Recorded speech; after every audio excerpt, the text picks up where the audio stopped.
My question for you is, are you a racist?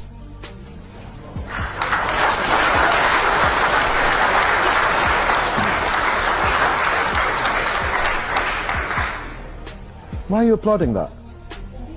What kind of people would applaud that?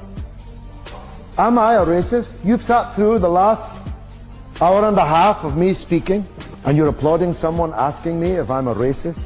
What kind of people are you? Or do you just applaud anything? I'll let you in on something you don't know.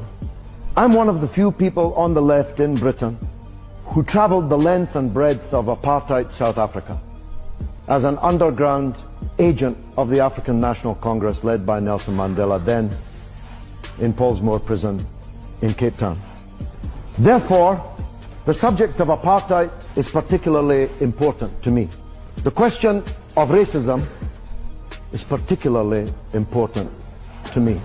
And in parenthesis, let me tell you this, that throughout the entirety of my time underground in South Africa under apartheid, every house I slept in, every dinner I ate, every car I drove in was provided by Jewish activists of the African National Congress. So Jews don't have to be on the side of apartheid.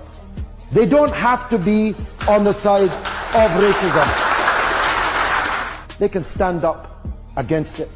And I say to those who imagine that they are friends of the state whose flag was just waved in my face, turn away from the racist apartheid ideology of Zionism.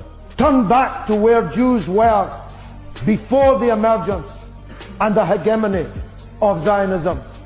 The greatest people on the earth were Jews. The leaders of the socialist, communist, trade union, liberal, enlightenment throughout the 17th, 18th, 19th centuries were great Jews. Marx himself was a Jew.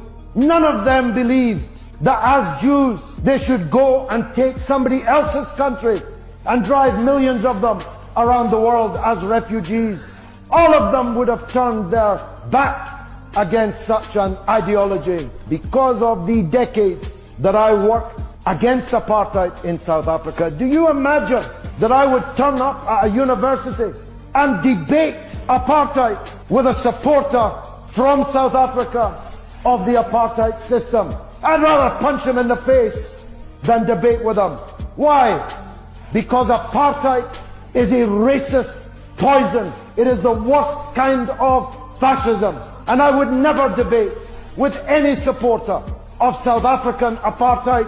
Why should I debate